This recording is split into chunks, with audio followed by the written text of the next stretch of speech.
आप सभी को जोहार। भगवान बिरसा मुंडा,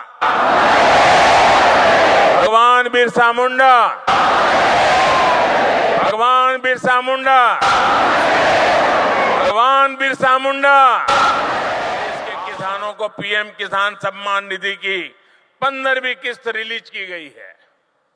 अब देश के करोड़ों किसानों के खातों में भेजी गई कुल रकम 2,75,000 करोड़ रुपए को पार कर गई है।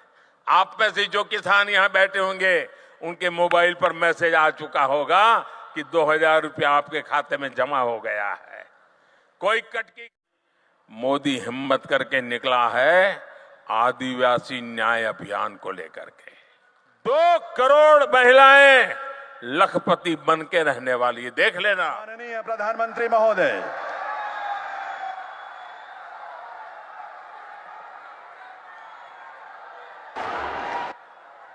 भारत माता की, भारत माता की। धरती आबा भगवान बिरसा मुंडा की, धरती आबा भगवान बिरसा मुंडा की।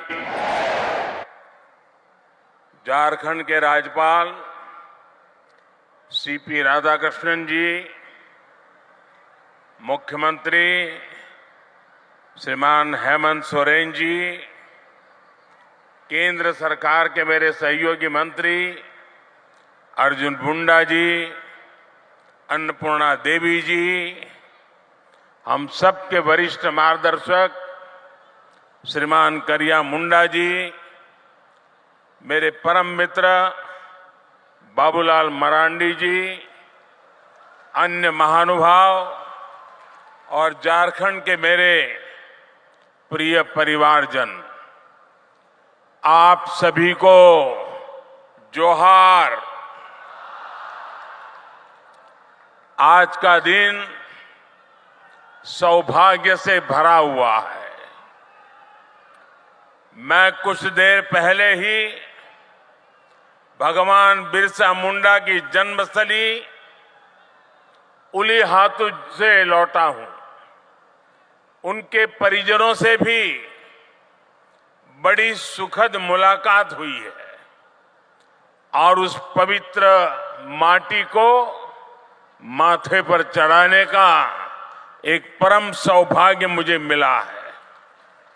मुझे भगवान बिरसा मुंडा मेमोरियल पार्क और फ्रीडम फाइटर म्यूजियम देखने का भी अवसर मिला है। आजादी के बाद 7 दशकों में देश के सिर्फ 17% 17% ग्रामीण परिवारों तक नल से जल की सुविधा थी। 20% भी नहीं। जल जीवन मिशन की वजह से आज ये भी 70% तक पहुंच रहा है। और साथियों, हम आप जानते हैं कि समाज में जिनको उस समय मिला था वो कौन थे? ये शुरुआती मलाई मिली वो लोग कौन थे? ये सारे रसूखदार लोग हुआ करते थे। जो संपन्न लोग होते थे, जिनकी सरकार में पहुंच होती थी, पहचान होती थी, वो सुविधाएं और व्यवस्थाएं आसानी से जुटाते थे और सरकार का भी मानना दिमाग ऐसा था उन्हीं को ज्यादा देते थे।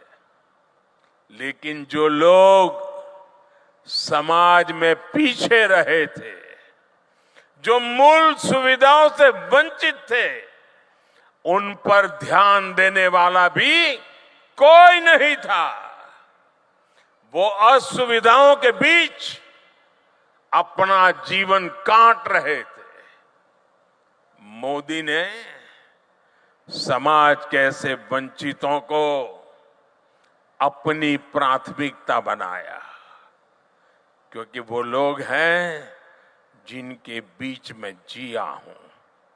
मैंने कभी ऐसे परिवारों की रोटी खाई है, मैंने कभी समाज के आखिरी व्यक्ति का नमक खाया है। मैं आज भगवान बिरसा मुंडा की इस धरती पर वो कर्ज चुकाने आया हूं।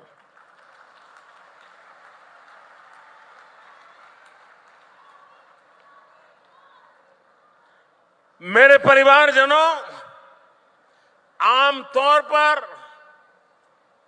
सरकारों का रवैया रहता है कि जो आसानी से हासिल हो जाए उस लक्ष्य को पहले प्राप्त करो। लेकिन हमने दूसरी रणनीति पर काम किया। मैं तो ज्ञानियों को कहूंगा इसका अध्ययन करें। आपको याद होगा, आजादी के इतने दशकों के बाद भी 18,000 गांव ऐसे रह गए थे जहां बिजली नहीं पहुंची थी। 18वीं शताब्दी में जीने के लिए, अंधेरे में जीने के लिए मजबूर थे। उन्हें अंधेरे में जीने के लिए छोड़ दिया गया था, क्योंकि वहां बिजली पहुंचाने के लिए कई तरह की मुश्किलों का सामना कठिन था, मैं मानता हूं। लेकिन कठिन था तभी तो करना होता है। मक्खन पे लकीर तो हर कोई करता है, अरे पत्थर पर भी तो लकीर करनी चाहिए। और मैंने लाल किले से वादा किया था देश को कि मैं 1000 दिन में 18,000 गांवों तक बिजली पहुंचाने का कठिन संकल्प मैंने सार्वजनिक रूप से लिया था। और आज मुझे सर झुका करके कहना है कि ये आपके सेवक ने उस काम को समय पर पूरा कर दिया था। साथियों, हमारे देश में 110 से ज्यादा जिले ऐसे थे जो विकास के हर पैरामीटर पर पिछड़े हुए थे, बहुत पीछे थे। इन जिलों पर पुरानी सरकारों ने ठप्पा लगा दिया, ये तो पिछड़े हैं। और पहले की सरकारें बस उसकी पहचान कर ली, ये बेकार है, पिछड़े हैं, आगे कुछ नहीं हो सकता है, और सरकार सोती रही। इन जिलों में शिक्षा, स्वास्थ्य सुविधाएं दशकों से दयनीय स्थिति में थी। और संयोग देखिए कि इन्हीं पिछड़े जिलों में देश की सबसे ज्यादा मेरे आदिवासी परिवारों की जनसंख्या रहती थी। जब अफसरों को पनिशमेंट पोस्टिंग करनी होती थी तो इन्हीं जिलों में भेज दिया जाता था। थका हुआ, हारा हुआ, नाकाम जो व्यक्ति है उसी को कहते जाओ यार तुम उधर रहो, तुम्हारा इधर काम नहीं है। अब वो जाके क्या करेगा?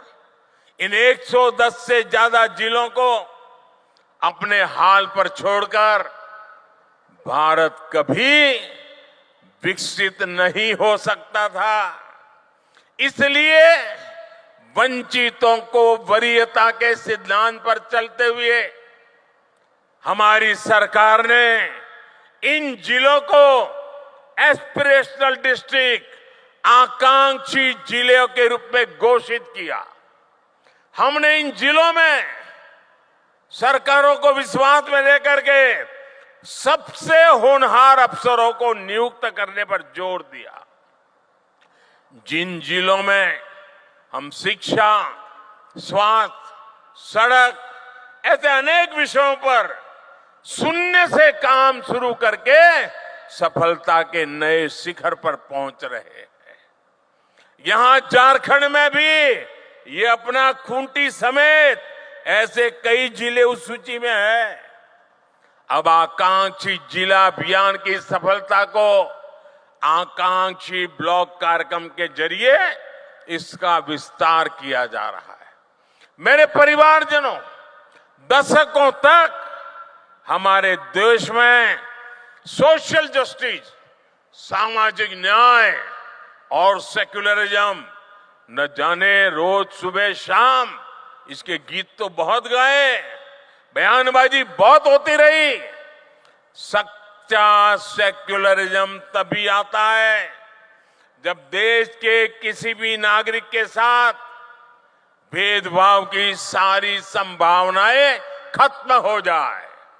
सामाजिक न्याय का भरोसा तभी मिलता है जब सबको बराबरी से, समान भावना से सरकारी योजनाओं का लाभ मिले। दुर्भाग्य से आज भी बहुत से राज्यों में कई गरीब हैं जिनके पास योजनाओं की पर्याप्त जानकारी नहीं है। कई ऐसे भी गरीब हैं जो योजनाओं का लाभ लेने के लिए भाग दौड़ करने में सक्षम नहीं है। आखिर कब तक हम उन्हें उनके हाल पर छोड़े रहेंगे? इसी दर्द में से, इसी पीड़ा में से, इसी संवेदना में से ये एक सोच निर्माण हुई है और इसी सोच के साथ अब आज से विकसित भारत संकल्प यात्रा शुरू हो रही है। ये यात्रा आज 15 नवंबर भगवान बिरसा मुंडा की जन्म जयंती 15 नवंबर से शुरू करके अगले साल 26 जनवरी को तक उसको चलाया जाएगा। इस यात्रा में सरकार मिशन मोड में देश के गांव-गांव जाएगी। हर गरीब, हर वंचित को सरकारी योजनाओं का जो हकदार है उसके हक के लिए उसको लाभार्थी बनाया जाएगा। उसको इस योजना पहुंचे उसकी व्यवस्था की जाएगी। और आपको याद होगा, मेरे मीडिया के कुछ मित्रों को मालूम नहीं रहता है, 2018 में भी मैंने एक प्रयोग किया था। केंद्र सरकार ने ऐसे ही एक ग्राम स्वराज अभियान चलाया था और मैंने भारत सरकार के 1000 अफसरों को गांवों में भेजा था। एयर कंडीशन कमरों से निकाल करके 1000 अफसर गांवों में जाकर के बैठे थे। इस अभियान में भी हम 7 प्रमुख योजनाओं को लेकर हर गांव तक गए थे। मुझे विश्वास है कि ग्राम स्वराज अभियान की तरह ही हमें विकसित भारत संकल्प यात्रा में भी हर गांव जाकर के ऐसे हर हकदार को मिलकर के इस योजना को सफल करने का प्रण लेकर के निकलना है। और जब भगवान बिरसा की धरती से निकलते हैं तो सफलता अवश्य मिलती है। मैं वो दिन देख रहा हूं जब हर गरीब के पास मुफ्त राशन देने वाला राशन कार्ड होगा, जब हर गरीब के पास उज्ज्वला का गैस कनेक्शन होगा, सौभाग्य का बिजली कनेक्शन होगा और नल से जल होगा। मैं वो दिन देख रहा हूं जब हर गरीब के पास 5 लाख रुपए तक का मुफ्त इलाज देने वाला आयुष्मान कार्ड होगा, जब हर गरीब के पास उसका अपना पक्का घर होगा। मैं वो दिन देख रहा हूं जब हर किसान केंद्र सरकार की पेंशन योजना से जुड़ जाएगा, जब हर मजदूर पेंशन योजनाओं का लाभार्थी हो जाएगा, जब हर पात्र नौजवान मुद्रा योजना का लाभ ले सकेगा और एक एंटरप्रेन्योर बनने की दिशा में कदम रखेगा। विकसित भारत संकल्प यात्रा एक तरह से देश के गरीबों को, देश की माताओं बहनों को, देश के नौजवानों को, देश के किसानों को मोदी की गारंटी है।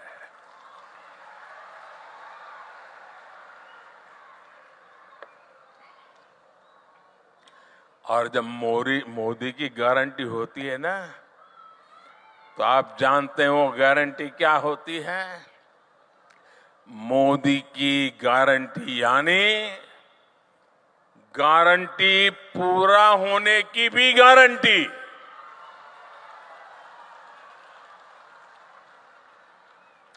मेरे परिवारजनों, विकसित भारत के संकल्प का एक प्रमुख आधार है पीएम जनमन, यानी पीएम जनजाति आदिवासी न्याय महाअभियान। सामाजिक न्याय जनरल बातें हुई, मोदी हिम्मत करके निकला है आदिवासी न्याय अभियान को लेकर के। आजादी के बाद कई दशकों तक आदिवासी समाज को लगातार नजरअंदाज किया गया। मैं अटल जी की सरकार थी जिसने आदिवासी समाज के लिए अलग मंत्रालय बनाया, अलग से बजट बनाया। हमारी सरकार के दौरान अब आदिवासी कल्याण का बजट पहले के मुकाबले 6 गुना तक बढ़ चुका है। पीएम जनमन योजना का नाम रखा है पीएम जनमन। पीएम जनमन यानी पीएम जनजाति आदिवासी न्याय महाअभियान। इसके तहत अब हमारी सरकार उन आदिवासी भाई बहनों तक पहुंचेगी जिन तक अभी नहीं पहुंचा गया। ये वो जनजातीय समूह है, हमने कह तो दिया वो प्रिमिटिव ट्राइब्स है, जिनमें से ज्यादातर अब भी जंगलों में रहने के लिए मजबूर है। उन्होंने रेल की देखने की बात छोड़ो, आवाज भी नहीं सुनी है। देश के 22,000 से ज्यादा गांवों में रह रहे ऐसे 75 जनजातियां, वो 75 जनजातीय समुदाय की प्रिमिटिव ट्राइब्स की पहचान हमारी सरकार ने की है। जैसे पिछड़ों में भी अति पिछड़े होते हैं, वैसे ही ये आदिवासियों में भी सबसे पीछे रह गए आदिवासी है। देश में इनकी संख्या लाखों में है। इन सबसे पिछड़े आदिवासियों को मूल सुविधाएं भी नहीं मिली हैं, आजादी के 75 साल के बाद भी नहीं मिली है। इस आदिवासी समाज के लोगों को कभी पक्का मकान नहीं मिला। इनकी कई पीढ़ियां में बच्चों ने स्कूल तक देखा नहीं है। इस समाज के लोगों के कौशल विकास पर ध्यान नहीं दिया गया। इसलिए अब इन जनजातियों तक भारत सरकार विशेष अभियान चलाकर पहुंचने वाली है। पहले की सरकारों ने आंकड़ों को जोड़ने का काम कर लिया। जो नजदीक हैं, जो ऊपर पहुंच चुके हैं, उन्हीं से काम करवा लेना। लेकिन मुझे सिर्फ आंकड़ों को जोड़ करके नहीं बैठना है, मुझे तो जीवन को जोड़ना है, जिंदगियों को जोड़ना है। हर जिंदगी में जान भरनी है, हर जिंदगी में नया जज्बा भरना है। इसी लक्ष्य के साथ आज पीएम जनजाति आदिवासी न्याय महाअभियान यानी पीएम जनमन, हम जनगण मन तो गाते हैं, आज मैं पीएम जनमन के साथ इस महाअभियान की शुरुआत हो रही है। इस महाअभियान पर भारत सरकार 24,000 करोड़ रुपए खर्च करने जा रही है। साथियों, इस महाअभियान के लिए मैं विशेष तौर पर आदरणीय राष्ट्रपति द्रौपदी मुर्मू जी का आभार व्यक्त करना चाहता हूं। हमने अभी उनका वीडियो संदेश भी सुना है। जब वो यहां झारखंड में राज्यपाल थी और उससे पहले जब ओडिशा में भी वो मंत्री के रूप में काम करती थी, सामाजिक कार्यकर्ता के रूप में काम करती थी, तो ऐसे आखिरी छोर पर रहने वाले आदिवासी समूहों को आगे लाने के लिए वो दिन रात प्रयास करती रहती थी। राष्ट्रपति बनने के बाद भी वो राष्ट्रपति भवन में ऐसे समूहों को सम्मान के साथ बुलाती रही, उनकी समस्याओं को समझ करके उसके उपाय की चर्चा करती रही। मुझे विश्वास है कि उन्होंने हमें जो मार्गदर्शन दिया है, उन्होंने हमें जो प्रेरणा दी है, उनकी इस प्रेरणा से हम ये पीएम जनमन, पीएम जनजाति आदिवासी न्याय, आदिवासी न्याय, आदिवासी न्याय महाअभियान में जरूर सफल होंगे। मेरे परिवारजनों, हमारी राष्ट्रपति Draupadi Murmu ji women lead development का भी प्रेरक प्रतीक है। बीते वर्षों में जिस तरह भारत ने पूरी दुनिया को नारी शक्ति के विकास का मार्ग दिखाया है, वह अभूतपूर्व है। ये वर्ष माताओं, बहनों, बेटियों की सुविधा, सुरक्षा, सम्मान, स्वास्थ्य और स्वरोजगार के रहे हैं। ये हमारे झारखंड की बेटियां खेलकूद में जो नाम कमा रही है ना, सीना चौड़ा हो जाता है। हमारी सरकार ने महिलाओं के जीवन के हर पड़ाव को ध्यान में रखते हुए उनके लिए योजनाएं बनाई। बेटी बचाओ बेटी पढ़ाओ से बेटियों की जनसंख्या बढ़ी है और स्कूलों में छात्राओं के नामांकन में भी वृद्धि हुई है। सरकारी स्कूलों में छात्राओं के लिए अलग शौचालय निर्माण से स्कूल छोड़ने की मजबूरी कम हुई है।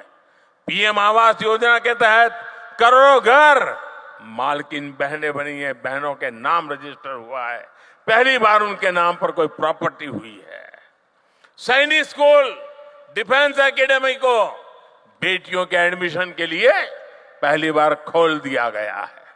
मुद्रा योजना के तहत लगभग 70% बिना गारंटी के ऋण लेने वाली मेरे देश की महिलाएं हैं, मेरी बेटियां हैं। महिला स्वयं सहायता समूहों को भी आज सरकार से रिकॉर्ड आर्थिक मदद दी जा रही है।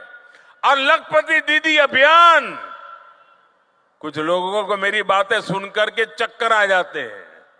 मेरा सपना है 2 करोड़ महिलाओं को लखपति दीदी बना के रहूंगा। 2 करोड़ महिलाओं को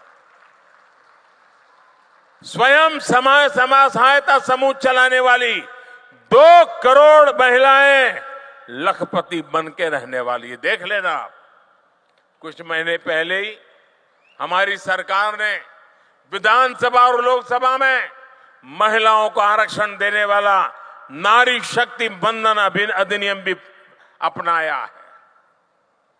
आज भाई दूज का पवित्र पर्व है।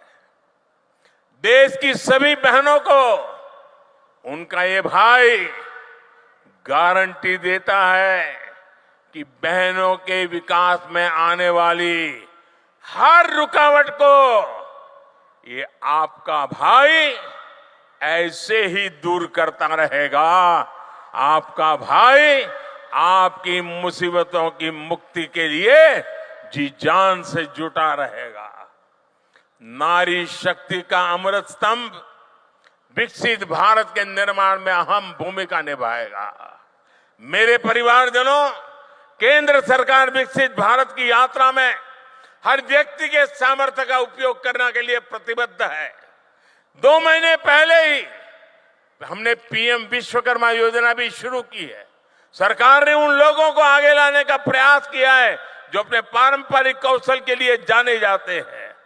कुम्हार हो, लोहार हो, सुतार हो, सुनार हो, मालाकार हो, राजमिस्त्री हो, बढ़ई हो, अरे कपड़े धोने वाले हो, कपड़े सिलने वाले हो, जूते बनाने वाले हो, ऐसे हमारे साथी, ये हमारे विश्वकर्मा साथी, इस योजना के तहत विश्वकर्मा साथियों को आधुनिक ट्रेनिंग मिलेगी और ट्रेनिंग के दौरान उनको पैसा मिलेगा, उनको अच्छे नए औजार मिलेंगे, नई टेक्नोलॉजी मिलेगी और इस पर 13,000 करोड़ रुपए खर्च किए जाएंगे। मेरे परिवारजनों, आज देश के किसानों को पीएम किसान सम्मान निधि की 15वीं किस्त रिलीज की गई है। अब देश के करोड़ों किसानों के खातों में भेजी गई कुल रकम 2,75,000 करोड़ रुपए को पार कर गई है। आप में से जो किसान यहां बैठे होंगे उनके मोबाइल पर मैसेज आ चुका होगा कि 2,000 रुपया आपके खाते में जमा हो गया है। कोई कटकी कंपनी नहीं, कोई बिचौलिया नहीं, डायरेक्ट मोदी का सीधा नाता रहता है आपके साथ। ये वही किसान है जिनकी पहले कोई पूछ नहीं होती थी। अब इन किसानों की जरूरतों का ध्यान सरकार रख रही है। ये हमारी सरकार है जिसने पशुपालकों और मछली पालकों को किसान क्रेडिट कार्ड की सुविधा से जोड़ा है। पशुधन के मुफ्त टीकाकरण की हमारी सरकार ने 15,000 करोड़ रुपए खर्च किए। कोरोना के बाद आपको मुफ्त टीका लगा, हजारों करोड़ खर्च किए गए, आपके हर परिवारजन को बचाने की कोशिश की गई। इतना ही नहीं, अब 15,000 करोड़ रुपया खर्च करके मुफ्त में पशु का टीकाकरण भी हो रहा है। आप भी इसका फायदा उठाइए। मछली पालन को बढ़ावा देने के लिए अभी मैं यहाँ एक प्रदर्शनी लगी है, 1-1, 1.5 लाख रुपए वो मछली और उसमें से मोती बनाने का काम कर रहे हैं। मत्स्य संपदा योजना के तहत आर्थिक मदद दी जा रही है। आज देश में 10,000 नए किसान उत्पाद संघ एफपीओ बन रहे हैं। इससे किसानों की लागत कम हुई है और बाजार तक पहुंच आसान हुई है। हमारी सरकार के प्रयासों से इस वर्ष इंटरनेशनल मिलेट ईयर मनाया जा रहा है। मोटे अनाज को श्री अन्न की पहचान देकर विदेश के बाजारों तक पहुंचाने के लिए पूरी तैयारी हो रही है। इसका भी लाभ हमारे आदिवासी भाई बहनों को होगा। साथियों, सरकार के इन चौतरफा प्रयासों से झारखंड जैसे राज्यों में नक्सली हिंसा में भी कमी आई है। 1-2 साल में झारखंड की स्थापना के 25 साल पूरे होने जा रहे हैं। ये झारखंड के लिए बहुत ही प्रेरणादायी समय है। इस माइलस्टोन पर झारखंड में 25 योजनाओं के सैचुरेशन का लक्ष्य लेकर काम शुरू किया जा सकता है। मैं झारखंड सरकार से भी आग्रह करूंगा, मैं झारखंड के सभी नेताओं से आग्रह करूंगा कि 25 साल का लक्ष्य तय करके एक बहुत बड़ा अभियान चलाया जाए। इससे राज्य के विकास को नई गति मिलेगी और यहाँ के लोगों का जीवन भी और आसान बनेगा। हमारी सरकार शिक्षा के विस्तार और युवाओं के अवसर देने के लिए प्रतिबद्ध है। देश में आज आधुनिक राष्ट्रीय शिक्षा नीति बनी है। अब विद्यार्थियों को मातृभाषा में मेडिकल और इंजीनियरिंग की पढ़ाई का विकल्प मिल रहा है। बीते 9 वर्षों में पूरे देश में 300 से अधिक यूनिवर्सिटीज बनी है, 5,500 से अधिक नए कॉलेज बने हैं। डिजिटल निधि अभियान ने युवाओं को नए अवसर दिए हैं। गांव-गांव कॉमन सर्विस सेंटर्स में हजारों युवाओं को रोजगार मिला है। 1 लाख से अधिक स्टार्टअप के साथ दुनिया का तीसरा बड़ा इकोसिस्टम भारत में बना है। आज रांची में IIM कैंपस और IIT ISM, धनबाद में नए हॉस्टल का भी लोकार्पण हुआ है। साथियों, अमृत काल में 4 अमृत स्तंभ, हमारी नारी शक्ति, हमारी युवा शक्ति, हमारी कृषि शक्ति और हमारे गरीब और मध्यम वर्ग की सामर्थ्य शक्ति भारत को निश्चित ही नई ऊंचाई पर ले जाएंगे, विकसित भारत बनाएंगे। मैं इन परियोजनाओं के लिए, राष्ट्र निर्माण के इस अभियानों के लिए एक बार फिर आप सबको निमंत्रण भी देता हूं, आप सबको बधाई भी देता हूं। मेरे साथ मैं कहूंगा भगवान बिरसा मुंडा, आप कहिए अमर रहे, अमर रहे। भगवान बिरसा मुंडा अमर रहे, अमर रहे। भगवान बिरसा मुंडा। दोनों हाथ ऊपर करके पूरी ताकत से बोलिए, भगवान बिरसा मुंडा, भगवान बिरसा मुंडा, भगवान बिरसा मुंडा, भगवान बिरसा मुंडा। आपका सबका बहुत बहुत धन्यवाद।